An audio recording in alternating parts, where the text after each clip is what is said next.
YouTube channel එකට ඔයගොල්ලන් ආදරයෙන් පිළිගන්නවා. අද මම හදන්නේ චොක්ලට් පුඩින් එකක්. මේකට ඉස්සෙල්ලාම මම ලිප ඔන් කරගෙන ඒකට මම වතුර මිලිලීටර් 500ක් දාගන්නවා. ඒ ටික ටිකක් රත් වෙනකොට මම කිරි මේස හැඳි 5ක් දාගන්නවා. 5ට වැඩි වුණත් දාගන්න පුළුවන්, අඩු වුණත් දාගන්න පුළුවන්. 5ක් දැම්මොත් ඒක රහයි, අඩු වැඩි කරගන්න පුළුවන් ඕගොල්ලන්ට. ඊට පස්සේ මේක හොඳට මික්ස් කරගන්න ඕනේ කැට හිටින් නැති වෙන්න. ඊට පස්සේ මේ මෝතා එකේ පුඩින් එක, චොක්ලට් පුඩින් මික්ස් එක, ඒකේ පැකට් එකත් මම දානවා. දාන ගමන් හැබැයි මික්ස් කරගන්න ඕනේ කැට හිටිනවා. මොකද මගේ එහෙම කැට හිටියා.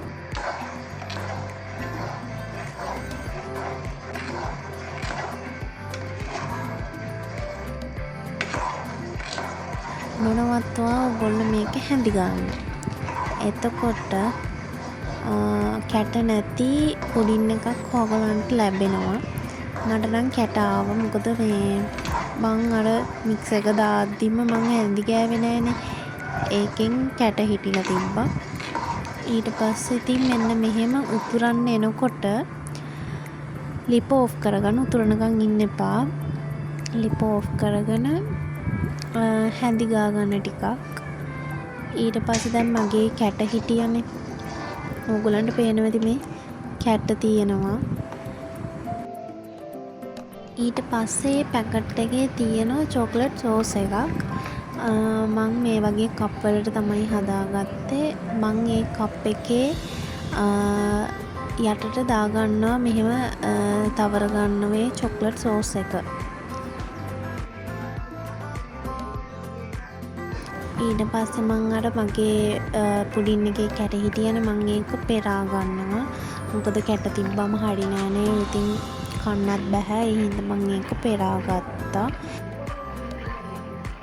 මම පෙරාගත්ත පුඩින් එක ඊට පස්සේ මේ වගේ කෝප් වලට මං දාගන්නවා. හලා ගන්න නම් එපා. මාගේ ගොඩක් බිම හැලුණා.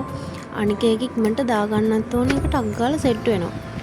ඊට පස්සේ මම ඒ දාගත්ත ටික ෆ්‍රිජ් එකේ, ෆෝන් එක ෆ්‍රිජ් එක ඇතුළට දාලා තමයි දාගන්න ඕනේ. නැත්තම් සෙට් වෙන්නේ නැහැ.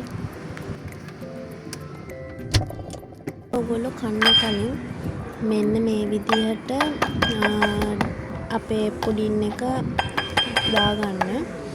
එතකොට අර අපි කෝප්පේ යටට දාපු චොක්ලට් සෝස් ටික ලස්සනට ගානට වැටෙනවා. එතකොට තමයි ගොඩක් රහ. නැත්තම් අර මොකද්ද ටිකක් රහ මදි. මොකද අන්තිම හරියේදීනේ චොක්ලට් සෝස් එක හම්බෙන්නේ. ඒ නිසා ඔයගොල්ලෝ මෙන්න මේ විදිහට දාගෙන කන්න. ඉතින් මම කාලා බැලුවා එවෙලෙම මාරම රහයි.